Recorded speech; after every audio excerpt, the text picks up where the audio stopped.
आपके सब काम रुक क्यों जाते हैं? हर एक जो भी काम आप करना चाहते हैं रुक जाता है। आप चीज़ों के बारे में सोचते हैं, जब आप बैठे होते हैं पेपर पे प्लान करते हैं, चीज़ें बड़ी अच्छी चल रही होती हैं, आपको लग रहा होता है बस दुनिया फतह कर देंगे, लेकिन होता क्या है, जैसे ही आप उसको एग्जीक्यूट करने लगते हो, जैसे ही आप उसको स्टार्ट करने लगते हो, साथ ही आपका काम रुक जाता है। और वो क्यों होता है? उसकी वजह ये होती है कि आप जो टेक करने के लिए तो तैयार होते हो लेकिन देने के लिए तैयार नहीं होते। जो काम जो करता है ना वो गिवर होता है, जो गिवर बंदा है ना वो काम कर पाता है। मिसाल के तौर पे आपने सोचा कि मैं किसी से एक अच्छा रिलेशनशिप बनाऊं। अगर किसी से अच्छा से रिलेशनशिप बनाना है तो क्या करना पड़ेगा? आपको अपना टाइम देना पड़ेगा, अपनी इमोशन देनी पड़ेगी, आपको एनर्जी देनी पड़ेगी, आपको शो ऑफ करना पड़ेगा, अपनी केयर दिखानी पड़ेगी कि यार मेरे पास जो टाइम में अवेलेबल है, जो मैं तुम्हें टाइम और फैसिलिटेशन दे सकता हूं, ये कोई और नहीं दे सकता। ये बेनिफिट जब उसको शो करेंगे आपका रिलेशनशिप बिल्ड होगा। तो एज ए रिजल्ट आपने इमोशन भी दिए, टाइम भी दिया, एनर्जी भी दी।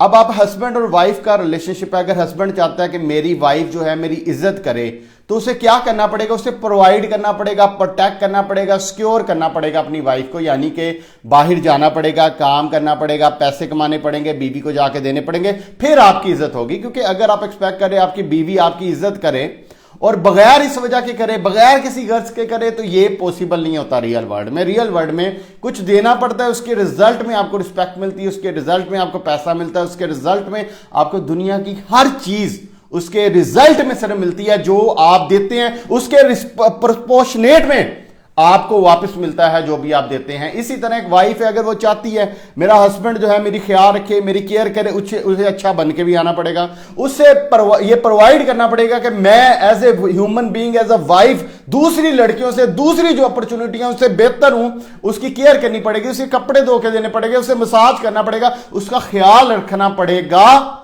तो एज ए रिजल्ट जो है वो हस्बैंड जो है वो सबको छोड़ के, घर वालों को छोड़ के, बहन भाइयों को छोड़ के, सोसाइटी में वो लड़कियों को छोड़ के अपनी बीवी का रन मरीद हो जाएगा। क्यों?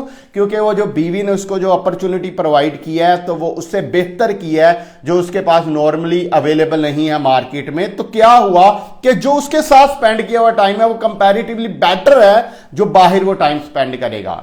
तो हर चीज के लिए लेने के लिए देना पड़ता है। हमारा मसला पता क्या होता है? हम लेने के लिए तैयार होते हैं लेकिन देने के लिए तैयार नहीं होते। हम चाहते हैं कि एज ए मर्द हमें रिस्पेक्ट मिले, लेकिन हम ये नहीं चाहते कि हम अपनी औरतों को प्रोटेक्ट करें, हम ये नहीं चाहते हम उनकी रिस्पेक्ट करें, हम ये नहीं चाहते कि हम उनको प्रोवाइड करें, यानी बाहर काम करके उनकी जो नीड्स हैं उनको पूरी करें। इसी तरह जो फीमेल्स हैं वो चाहती हैं कि हमारा ख्याल तो सारे रखें, वो चाहती है हमें प्यार तो सबसे ज्यादा करे, वो चाहती है मर्द वफादार तो सबसे ज्यादा रहे, लेकिन वो जो केयर होती है अपनी करके दिखाना होता है मर्द को, वो जो बनाओ सिगार करके दिखाना होता है, वो जो काम करके दिखाना होता है, वो जो उसकी केयर प्रोटोकॉल मर्द को देना होता है, वो देने के लिए तैयार नहीं होती। इसके बगैर ही वो चाहती है कि वो चीज मिले, इसके बगैर ये पॉसिबल नहीं। क्योंकि ह्यूमन साइकोलॉजी है कि आपको कुछ भी लेने के लिए कुछ देना पड़ता है। इसी तरह आपके जो बहुत बड़े बड़े प्लान्स होते हैं, बहुत बड़े बड़े एम्बिशन होते हैं, मिसाल के तौर पे आपने सोचा यार कल को मैं कोई बिजनेस शुरू कर लेता हूं, चलो कोई ऐसा काम शुरू करता हूं जिससे मुझे अर्निंग शुरू हो जाए।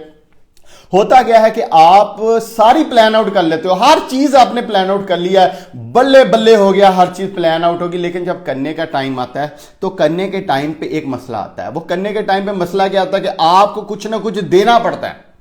कहीं पे आपको पैसा देना पड़ेगा, कहीं पे आपको अपनी नौकरी छोड़नी पड़ेगी, कहीं पे आपको वो टाइम जो आप इंटरटेनमेंट में स्पेंड करते हो उसको छोड़ना पड़ेगा, कहीं पे आपके जो दोस्त बुला रहे हैं उनको छोड़ना पड़ेगा, कहीं पे आप बाहर ड्राइव, लॉन्ग ड्राइव पे जा रहे हैं, कहीं डेट पे जा रहे हैं, कि सिनेमा में जा रहे हैं, कहीं खेलने के लिए जा रहे हैं, कहीं गेमिंग के लिए जा रहे हैं, वो सारा कुछ छोड़ना पड़ेगा और देना पड़ेगा अपने बिजनेस को टाइम।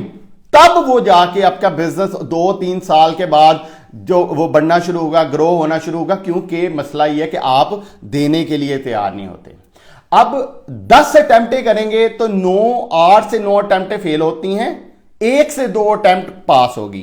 ठीक है, अब 10 अटेम्प्टें करने के लिए रेडी तो पहले होना पड़ेगा ना, फिर ही आप वो 1-2 जो अटेम्प्टें हैं उनका रिवॉर्ड को आप उसको विन कर पाओगे, वो बेनिफिट को आप रीप कर पाओगे, तभी कर पाओगे ना जब आपने वो 10 अटेम्प्टें की। अब वो जो जवान घर में बैठे ही सोचे जा रहे हैं, घर में बैठे ही कमले हुए पड़े हैं, घर में बैठे ही प्लान आउट कर पा रहे हैं, लेकिन वो जवान जो है वो जाके एक्शन ही नहीं ले रहे, वो एक एक्शन भी नहीं लेते, एक छोटा सा लेते हैं, वो कोशिश करते हैं कि मुझे पहले ही जो एक्शन है उसके अंदर मुझे पैसे आ जाए, मुझे रिवॉर्ड आ जाए, मुझे मनी आ जाए, मेरा बिजनेस सेट हो जाए। पॉसिबल नहीं है। वो बाकी जो पागल हैं, वो जो 10-10 अटेम्प्टें 15-15 अटेम्प्टें करके कमले हुए पड़े हैं और फिर जाके 2 अटेम्प्टें लेते हैं। आप बगैर कुछ एक्शन लिए, बगैर कुछ गिफ्ट किए, बगैर कुछ पैसा दिए, बगैर कोई टाइम दिए आप चाहते हो कि मेरे पास मेरा रिवॉर्ड आए, ये पॉसिबल नहीं है। आज से अब आप एक असाइनमेंट अपने पास लिख लें, अपने प्लान के आगे लिख लें। जब भी कोई प्लान बनाएं, जब भी कुछ सोचें, चाहे वो बिजनेस है, चाहे वो रिलेशनशिप है, चाहे दुनिया की कोई भी ख्वाहिश है जो आप चाहते हैं कि यार ये वाली ख्वाहिश जो है ना ये मुझे मिल जाए, अगर आप ये चाहते हैं तो एक काम आपने, एक फिक्रा उसके आगे सबसे पहले लिखना है कि इसको पाने के लिए मुझे देना क्या पड़ेगा, इसको पाने के लिए मुझे देना क्या पड़ेगा, वो सबसे पहले डिसाइड करना है। उसके बाद उसके मुताबिक फिर आप अपनी एक्सपेक्टेशन बिल्ड करें, चाहे बिजनेस की है, चाहे रिलेशनशिप की है, चाहे लाइफ की है, किसी भी चीज की है। और एक और मैं आपको बताऊं, ये जो पैसा होता है ना या ये बिजनेस होता है, इसमें सबसे पहले फंडामेंटल चीज एक को रख किया करें, फंडामेंटल चीज एक को रख किया करें। और वो फंडामेंटल चीज क्या है कि सबसे पहले जो आपका अपना खर्चा है ना, पर्सनल एक्सपेंस है, वो आपका बिल्कुल मिनिमम होना चाहिए, बिल्कुल मिनिमम, यानी बिल्कुल बेसिक लेवल पे आप जो हैं वो अपनी लाइफ को स्पेंड करें, ताकि आपका खर्चा इतना कम हो जाए, इतना कम हो जाए कि आपके पास वो जो देने वाली जो आपका डर लगता है ना, गिवर, कि ये भी निकल जाएगा, ये भी निकल जाएगा, वो सारी चीजें पहले ही उड़ा दें और अपने आप को बिल्कुल बेसिक पे ले आए। बिल्कुल जरा रोटी कपड़ा सादा, बिल्कुल सिंपल, बहुत ही सादा सी लाइफ के ऊपर ले आए, ताकि आपके पास आप ब्लैकमेल ना हो फिर इस चीज से कि यार आपके मेरे पास पैसे नहीं, आप ब्लैकमेल ना हो इस चीज से कि मेरे पास बिल देने के पैसे नहीं आ रहे, आप ब्लैकमेल ना हो इस चीज के लिए कि मेरे पास स्कूल की फीस देने के पैसा नहीं आ रहे, क्योंकि आपने पहले ही अपनी जो ख्वाहिशात हैं उनको श्रिंक कर दिया। इसी तरह अगर आप चाहते हैं कि रिलेशनशिप के अंदर मुझे बहुत कुछ मिले, तो अब आपने देखना है कि पहले मैं इसको देना क्या है, मुझे क्या देना है। और नेक्स्ट क्वेश्चन आपने पूछना है कि जो मैं दे रहा हूं, क्या वो जो चीज है जिसको मैं अचीव करना चाह रहा हूं, क्या उसको वो चीज चाहिए भी कि नहीं चाहिए कि जो मैं दे रहा हूं। यानी हो सकता है आप वो चीज दे ही ना रहे हो जो उस चीज को चाहिए, तो आपने इन दोनों को मैच करना। जो उस चीज को चाहिए, तो क्या जो चीज को चाहिए, जो बिजनेस है, रिलेशनशिप है, पैसा है, जो कुछ भी आप करना चाह रहे हैं, और जो आप दे रहे हैं, क्या वो दोनों चीजें मैच कर रही हैं कि नहीं कर रही है। दूसरी चीज आपने लिखनी है, ये 2 चीजें लिख के उसके बाद अपने अपने प्लान आउट करें, बिजनेस का, रिलेशनशिप का। उसके बाद देखें आपका रिजल्ट कैसे जाता है। और ये लिखना नहीं है, फिर उसके बाद जब देने का टाइम आएगा, कुर्बान करने का टाइम आएगा, तो फिर आपने कुर्बानी से डरना नहीं है, घबराना नहीं है, आपने उसके अंदर फिर कूद जाना है पूरी तरह से अपने प्लान के ऊपर। फिर अपने ऊपर सेल्फ डाउट नहीं करना। आपका जो सेल्फ डाउट है ना, आपका जो डर है, ये डर कहां से आता है? आपका डर आता है आपके डाउट से, कि आप अपने ऊपर डाउट कर रहे होते हो कि यार पता नहीं मेरे से होगा कि नहीं होगा। अब एक बंदा है जो कॉन्फिडेंट है, जिसे पता है मैंने ये चीज कर लेनी है, वो तो नहीं डरेगा ना। डरेगा कौन बंदा? वो बंदा डरेगा जिसको डाउट होगा कि यार पता नहीं मैं कर पाऊंगा कि नहीं कर पाऊंगा। तो आपका जो डर है वो कहां से आया? आपका अपने ऊपर जो गुमान है, जो डाउट है, बदगुमानी है अपने ऊपर, उस चीज से। और वो जो बदगुमानी है या जो आपका डाउट है जो आपका आ रहा है, वो कहां से आ रहा है? उसके पीछे सोर्स क्या है? उसके पीछे आपका नॉलेज की कमी है। यानी कोई ऐसी चीज है जो आपको पता नहीं है, कोई ऐसी लर्निंग है जो आपने ली नहीं है, कोई ऐसा बंदा है जिससे आप मिले नहीं है, कोई ऐसा नेटवर्किंग है वो आपने की नहीं है।